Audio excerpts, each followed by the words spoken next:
السلام علیکم ورحمۃ اللہ وبرکاتہ۔ البراق چینل کے ہفتہ وار پروگرام خبر پر نظر میں آپ کا خیر مقدم ہے۔ میں ہوں آپ کا میزبان مدبر حسنات۔ تو آئیے سب سے پہلے ڈالتے ہیں نظر سرخیوں پر۔ غزہ لہو لہان، دنیا تماشائی، حماس نے جنگ بندی مان لی، اسرائیل اب بھی ٹال مٹول میں۔ یوم آزادی پر آسام کے وزیر اعلیٰ کا متنازع بیان، غیر قانونی نقل مکانی وجودی خطرہ، جمعیت علماء ہند کا دو ٹوک رد عمل۔ سپریم کورٹ کا فیصلہ، مسلم پرسنل لا پر وار ناکام، national commission for protection of child rights کی عرضی خارج۔ نائب صدر کا انتخاب، جنوب بمقابلہ جنوب، اقتدار کا کھیل یا آئین کی جیت۔ بہار میں ہلچل، راہل گاندھی کی ووٹ ادھیکار یاترا، بی جے پی پر ووٹ چوری کے سنگین الزامات۔ آن لائن جوا بینڈ، لوک سبھا نے کیش گیمز کو غیر قانونی قرار دیا، اب جیل اور بھاری جرمانہ تیار۔ وزیر اعظم تک نشانے پر، متنازع بل پیش، 30 دن کی گرفتاری پر عہدہ خود بخود ختم، اپوزیشن برہم۔ کرناٹک میں دلت سیاست کا دھماکہ، سدھا رمیہ نے ناگ موہن داس کمیشن کی سفارشات مان لیں۔ اب خبریں تفصیل سے۔ غزہ لہو لہان، دنیا تماشائی، حماس نے جنگ بندی مان لی، اسرائیل اب بھی ٹال مٹول میں۔ فلسطین کے غزہ حصے میں جنگ کے سائے ابھی بھی گہرے ہیں، ہزاروں بچے اور عورتیں شہید ہو چکی ہیں، لاکھوں لوگ بے گھر ہیں اور خوراک و دوا کی شدید قلت نے قحط کا منظر پیدا کر دیا ہے۔ ایسے میں عالمی سطح پر جنگ بندی کی کوششیں ایک بار پھر تیز ہو گئی ہیں۔ سب سے بڑی پیش رفت 18 اگست کو سامنے آئی، جب حماس نے مصر اور قطر کی ثالثی میں تیار کردہ 60 روزہ جنگ بندی کی تجویز قبول کر لی۔ اس معاہدے میں قیدیوں کے تبادلے اور انسانی امداد کی بحالی شامل ہے، لیکن سوال یہ ہے کہ اسرائیل اس پر کیا رد عمل دیتا ہے۔ آئیے تفصیل سے جانتے ہیں۔ 18 اگست کو حماس نے اعلان کیا کہ وہ ایک 60 روزہ جنگ بندی پر تیار ہے، جس میں قیدیوں کا تبادلہ، خوراک و ادویات کی ترسیل شامل ہوگی۔ اسرائیل نے تجویز کو باضابطہ طور پر وصول تو کر لیا ہے، لیکن 19 اگست تک کوئی حتمی جواب نہیں دیا۔ اس دوران اسرائیلی فوج نے 20 اگست کو تقریباً 60,000 ریزرو فوجیوں کو طلب کر کے غزہ پر نئی کارروائی کی تیاری شروع کر دی، جس سے یہ خدشہ بڑھ گیا کہ جنگ بندی کے امکانات مزید کمزور پڑ سکتے ہیں۔ مصر اور قطر مسلسل ثالثی کر رہے ہیں، جبکہ یورپی ممالک خصوصاً جرمنی اور برطانیہ نے بھی زور دیا ہے کہ ایک مستقل سیاسی حل صرف 2 ریاستی حل کے ذریعے ہی ممکن ہے۔ اقوام متحدہ نے ایک بار پھر خبردار کیا ہے کہ اگر جنگ نہ رکی تو غزہ مکمل انسانی قحط کا شکار ہو جائے گا۔ یہ پیش رفت ایک نازک موڑ ہے۔ حماس کی جانب سے جنگ بندی کی آمادگی اس بات کا ثبوت ہے کہ وہ فلسطینی عوام کو کم از کم کچھ وقت کے لیے راحت دلانا چاہتی ہے، لیکن اسرائیل کا غیر یقینی رویہ، اس کی نئی فوجی تیاری، یہ ظاہر کرتی ہے کہ تل ابیب جنگ کو طول دینا چاہتا ہے۔ یہ جنگ صرف فلسطینیوں کے خلاف نہیں بلکہ پوری انسانیت کے ضمیر کا امتحان ہے۔ اگر عالمی برادری نے اس موقع پر فیصلہ کن کردار ادا نہ کیا تو غزہ ایک ایسے انسانی المیہ میں بدل جائے گا جو نسلوں تک یاد رکھا جائے گا۔ یوم آزادی پر آسام کے وزیر اعلیٰ کا متنازع بیان، غیر قانونی نقل مکانی کی وجودی خطرہ، جمعیت علماء ہند کا دو ٹوک رد عمل۔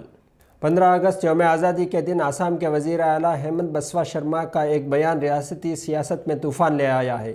شرما نے اپنی تقریر میں غیر قانونی نقل مکانی کو ریاست کے لیے وجودی خطرہ قرار دیا، جس سے نہ صرف سیاسی ماحول گرم ہو گیا بلکہ مسلم برادری میں خوف اور بے چینی کی لہر دوڑ گئی۔ جمعیت علماء ہند نے اس بیان پر فوری رد عمل ظاہر کرتے ہوئے اسے کھلی نفرت انگیزی قرار دیا۔ جمعیت کے صدر مولانا ارشد مدنی کا کہنا ہے کہ ایسا بیان ایک منتخب وزیر اعلیٰ کو زیب نہیں دیتا اور اس پر فوری قانونی کارروائی ہونی چاہیے۔ آئیے جانتے ہیں کہ یہ بیان کہاں دیا گیا، کیوں دیا گیا اور اب اس پر رد عمل کیا سامنے آیا۔ 15 اگست 2025 کو گوہاٹی میں یوم آزادی کے مرکزی تقریب سے خطاب کرتے ہوئے وزیر اعلیٰ ہیمنت بسوا شرما نے کہا، آسام کی مقامی آبادی غیر قانونی نقل مکانی کی وجہ سے وجودی خطرے سے دوچار ہے۔ انہوں نے وعدہ کیا کہ حکومت اس رجحان کو کسی بھی قیمت پر روکے گی، لیکن ان کے اس بیان نے فوری طور پر شدید تنازع کھڑا کر دیا۔ جمعیت علماء ہند کے صدر مولانا ارشد مدنی نے کہا کہ یہ الفاظ دراصل آئین کی روح کے خلاف ہیں اور معاشرے کو تقسیم کرنے والی سوچ کی عکاسی کرتے ہیں۔ ان کے مطابق وزیر اعلیٰ جیسے عہدے پر فائز شخص کو ریاستی امن بگاڑنے کے بجائے آئین اور برابری کی پاسداری کرنی چاہیے۔ مولانا ارشد مدنی نے واضح الفاظ میں مطالبہ کیا کہ شرما کو عہدے سے ہٹایا جائے اور ان کے خلاف مقدمہ درج کر کے قانونی کارروائی کی جائے۔ انہوں نے کہا کہ جمعیت اس معاملے کو عدالت اور دیگر قانونی فورمز میں لے جائے گی تاکہ آئین اور انصاف کا وقار بچایا جا سکے۔ یہ احتجاج صرف سیاسی تنقید نہیں بلکہ آئینی اور سماجی تحفظ کی ایک سنجیدہ اپیل ہے، کیونکہ جب ایک وزیر اعلیٰ جیسے اعلیٰ منتخب عہدیدار خود نفرت کی زبان استعمال کریں تو اس سے فرقہ وارانہ امن اور جمہوری ڈھانچے پر براہ راست خطرہ پیدا ہو جاتا ہے۔ سوال اب یہ ہے کہ کیا حکومت آسام اور مرکزی متنازع بیان پر کوئی اقدام کریں گی یا پھر خاموشی اختیار کر کے نفرت کی سیاست کو مزید جگہ دیں گے۔ سپریم کورٹ کا فیصلہ، مسلم پرسن لا پر وار ناکام، national commission for protection of child rights کی عرضی خارج۔ سپریم کورٹ نے 16 سالہ مسلم لڑکی کی شادی کے معاملے میں ایک اہم فیصلہ سنایا ہے۔ پنجاب اور ہریانہ ہائی کورٹ کے 2022 کے فیصلے کو برقرار رکھتے ہوئے عدالت عظمیٰ نے national commission for protection of child rights کی عرضی خارج کر دی ہے۔ تفصیلات کے مطابق ہائی کورٹ نے اس شادی کو مسلم پرسنل لا کے تحت درست قرار دیا تھا اور جوڑے کو زندگی اور آزادی کے تحفظ کا حق دیا تھا۔ National commission for protection of child rights کا موقف تھا کہ 18 سال سے کم عمر کی شادی protection of child marriage act 2006 POCSO act کے تحت غیر قانونی ہے۔ تاہم سپریم کورٹ نے کہا کہ چونکہ ہائی کورٹ نے پہلے ہی لڑکی اور اس کے بچے کو تحفظ فراہم کر دیا ہے، اس لیے کمیشن کو یہ فیصلہ چیلنج کرنے کا کوئی اختیار نہیں۔ بینچ نے مزید وضاحت کی کہ یہ فیصلہ صرف اس کیس تک محدود ہے اور اس سے عمومی قانونی سوال حل نہیں ہوتا۔ ذاتی قوانین، پرسنل لا اور ملکی قوانین میں ٹکراؤ کی صورت میں کسی کو فوقیت دی جائے۔ یاد رہے کہ ہندوستانی قانون کے مطابق شادی کی عمر لڑکیوں کے لیے 18 اور لڑکوں کے لیے 21 سال ہے، جبکہ مسلم پرسنل لا میں بلوغت کو نکاح کے لیے معیار مانا جاتا ہے۔ یہی بات آج بھی سماجی اور قانونی بحث کا اہم موضوع ہے۔ نائب صدر کا انتخاب، جنوب بمقابلہ جنوب، اقتدار کا کھیل یا آئین کی جیت۔ نائب صدر جگدیپ دھنکر کے استعفی سے پیدا شدہ نائب صدر ہند کی جگہ کو پر کرنے کے لیے نوٹیفیکیشن جاری کر دیا گیا ہے اور اب 9 ستمبر کو اس عہدے کے لیے نیا انتخاب ہونے جا رہا ہے۔ یہ انتخاب ایک خاص اور تاریخی رنگ لے چکا ہے کیونکہ پہلی بار دونوں بڑے سیاسی اتحاد NDA اور انڈیا بلاک نے اپنے امیدوار جنوبی ہند سے کھڑے کیے ہیں۔ سوال یہ ہے کہ یہ محض سیاسی طاقت کا کھیل ہے یا آئینی اقدار کی جیت؟ آئیے ذرا تفصیل سے دیکھتے ہیں۔ ایک طرف BJP اور NDA نے تمل ناڈو کے سینئر لیڈر اور موجودہ گورنر CP رادھا کرشنن کو نامزد کیا ہے، جبکہ دوسری طرف انڈیا بلاک نے تلنگانہ کے سابق سپریم کورٹ جج جسٹس B سدرشن ریڈی کو اپنا امیدوار بنایا ہے۔ وزیر اعظم نریندر مودی نے انہیں سادگی پسند، کھیلوں کے شائق اور عوامی خدمات میں مخلص قرار دیا ہے۔ دوسری جانب جسٹس سدرشن ریڈی ملک کے عدلیہ کا ایک معتبر نام ہے۔ وہ سپریم کورٹ کے جج رہ چکے ہیں اور آئینی معاملات پر اپنے غیر جانبدار رائے کے لیے مشہور ہیں۔ انڈیا بلاک کے لیڈران نے انہیں آئین کے محافظ اور انصاف کے ترجمان قرار دیا ہے۔ اب آتے ہیں بڑے منظرنامے کی طرف۔ تجزیہ نگاروں کا کہنا ہے کہ یہ انتخاب صرف ایک عہدے کا مقابلہ نہیں بلکہ جنوبی ہند کے بڑھتے ہوئے سیاسی اثر کی علامت ہے۔ NDA کو ایوان میں عددی اکثریت حاصل ہے، لیکن انڈیا بلاک نے آئینی اقدار کو اجاگر کر کے اس مقابلے کو اخلاقی اور نظریاتی رنگ دے دیا ہے۔ بہار میں ہلچل، راہل گاندھی کی ووٹ ادھیکار یاترا، BJP پر ووٹ چوری کے سنگین الزامات۔ بہار کی سیاست میں گرما گرمی۔ پہلے کانگریس پارٹی کی طرف سے راہل گاندھی کی بلائی گئی پریس کانفرنس میں پارلیمانی انتخابات میں ووٹ چوری کے مبینہ الزام، پھر الیکشن کمیشن کی وضاحتی پریس کانفرنس، اور اب راہل گاندھی کی قیادت میں انڈیا الائنس نے ووٹ ادھیکار یاترا شروع کر دی ہے۔ یہ یاترا صرف ایک مارچ نہیں بلکہ انتخابی فہرستوں میں مبینہ گڑبڑی کے خلاف عوامی جدوجہد کے طور پر دیکھی جا رہی ہے۔ راہل گاندھی نے ضلع سسارم سے 1300 کلومیٹر طویل اور 16 روزہ یاترا کا آغاز کیا۔ ان کے ساتھ انڈیا الائنس کے بڑے لیڈر، خاص طور پر تیجسوی یادو بھی شامل ہیں۔ یاترا تقریباً 20 اضلاع سے گزرتی ہوئی 1 ستمبر کو پٹنہ میں ایک بڑے جلسے پر اختتام پذیر ہوگی۔ راہل گاندھی نے کہا ہے کہ SR یعنی خصوصی انتخابی فہرست ترمیم دراصل ووٹروں کو فہرست سے حذف کرنے کی سازش ہے۔ ان کے مطابق یہ جمہوریت پر حملہ اور عوام کے بنیادی حق پر ڈاکہ ہے۔ انڈیا الائنس کے مطابق یہ یاترا آئین اور جمہوری اقدار کی حفاظت کی تحریک ہے۔ BJP نے ان الزامات کو مسترد کرتے ہوئے کہا ہے کہ یہ صرف سیاسی ڈرامہ ہے۔ ان کے مطابق ووٹر لسٹ سے وہی نام ہٹائے گئے ہیں جو یا تو وفات پا چکے ہیں یا دوسری جگہ منتقل ہو گئے ہیں۔ آن لائن جوا بینڈ، لوک سبھا نے کیش گیمز کو غیر قانونی قرار دیا، اب جیل اور بھاری جرمانہ تیار۔ لوک سبھا نے ایک اہم قانون منظور کر لیا ہے، آن لائن سٹہ پر مکمل پابندی۔ جی ہاں، وہ تمام گیمز جن سے پیسے لگا کر جیتنے یا ہارنے کا امکان ہو، جسے عرف عام میں گیملنگ یا سٹہ کہتے ہیں، اب غیر قانونی قرار دیے گئے ہیں۔ اس قانون کے مطابق ایسے گیمز کھیلنے، چلانے یا اشتہار دینے پر 3 سال تک کی سزا اور 1 کروڑ روپے تک جرمانہ ہو سکتا ہے۔ یہ بل صرف پابندی نہیں بلکہ وقت کی ایک اہم ضرورت ہے۔ معاشرے میں آن لائن جوا اور بیٹنگ تیزی سے نوجوان نسل کو اپنی لپیٹ میں لے رہے تھے، جس سے نہ صرف مالی نقصان ہو رہا تھا بلکہ ذہنی دباؤ اور خاندانی مسائل بھی بڑھ رہے تھے۔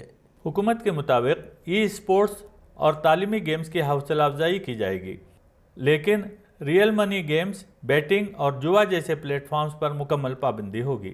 مالیاتی اداروں کو ہدایت دی گئی ہے کہ وہ ایسے پلیٹ فارمز کو کسی بھی قسم کی سہولت یا لین دین کی اجازت نہ دیں۔ اشتہارات اور مشہور شخصیات کی تائید پر بھی سخت روک لگا دی گئی ہے۔ آن لائن گیمز کے ذریعے لالچ اور جوا کا کلچر تیزی سے ہمارے گھروں تک پہنچ رہا تھا۔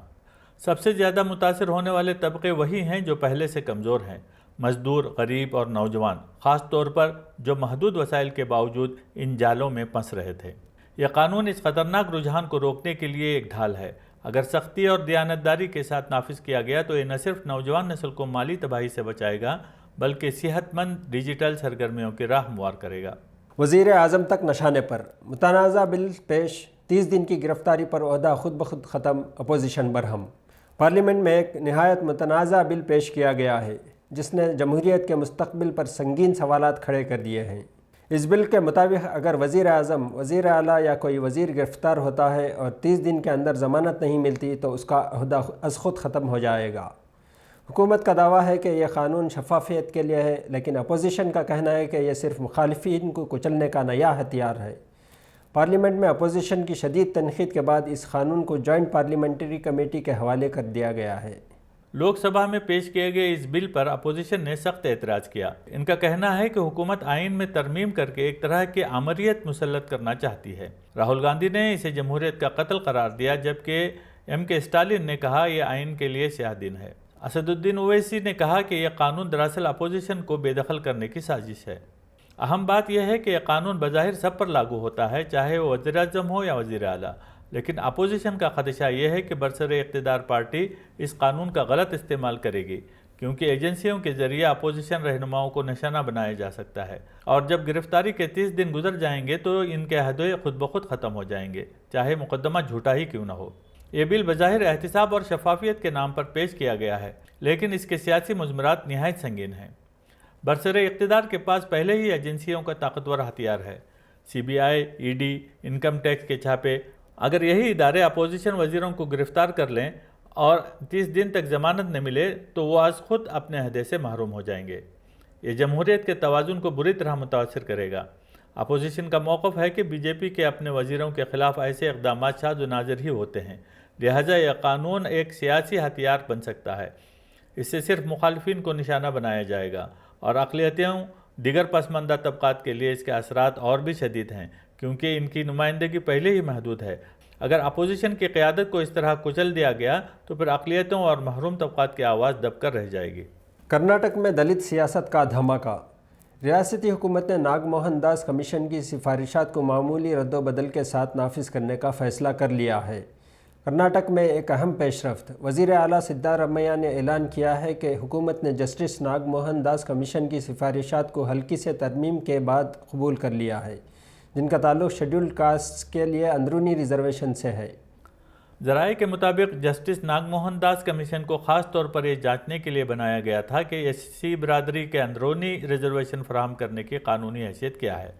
کمیشن نے اپنی رپورٹ 2020 میں پیش کی تھی اور سفارش کی تھی کہ ایس سی کی 4.7 ملین آبادی کے لیے کل 6% اندرونی کوٹا دیا جائے، جس میں 4% شیڈول کاسٹ ایجیبلز اور 2% شیڈول کاسٹ لیفٹ کو ملے، جبکہ 59 ذاتوں کے لیے 1% ریزرویشن تجویز کیا گیا۔ وزیر اعلیٰ سدھارمیہ نے کہا کہ یہ فیصلہ ایس سی کمیونٹی کی دہائیوں پر محیط جدوجہد کا نتیجہ ہے۔ حکومت اگلے اسمبلی سیشن میں ایک بل لا کر موجودہ قانون میں ترمیم کرے گی تاکہ یہ سفارشات نافذ کی جا سکیں۔ ساتھ ہی ایک مستقل شیڈول کاسٹ کمیشن بھی تشکیل دیا جائے گا جو ہر 10 سال بعد اس ریزرویشن کا جائزہ لے کر نئی رپورٹس پیش کرے گا۔ سدھارمیہ نے ڈاکٹر بی آر امبیڈکر کا حوالہ دیتے ہوئے کہا کہ جہاں ریزرویشن ہے وہاں انصاف کی راہ ہموار ہوتی ہے، اور یہی حکومت کے سماجی انصاف کے عزم کو ظاہر کرتا ہے۔ یہ تھیں اس ہفتے کی منتخب اور نمایاں خبریں، ایک ذمہ دارانہ تجزیہ کے ساتھ۔ اگر آپ کو ہمارا یہ پروگرام پسند آیا ہو تو براہ کرم چینل کو سبسکرائب کریں، ویڈیو کو لائک اور شیئر کریں۔ اپنی رائے کمنٹس میں ضرور دیں، کیونکہ آپ کی آواز ہماری رہنمائی ہے۔ اگلے ہفتے نئی خبروں اور تبصروں کے ساتھ دوبارہ ملاقات ہوگی۔ تب تک کے لیے اپنے میزبان مدبر حسنات کو دیجیے اجازت۔ اللہ حافظ۔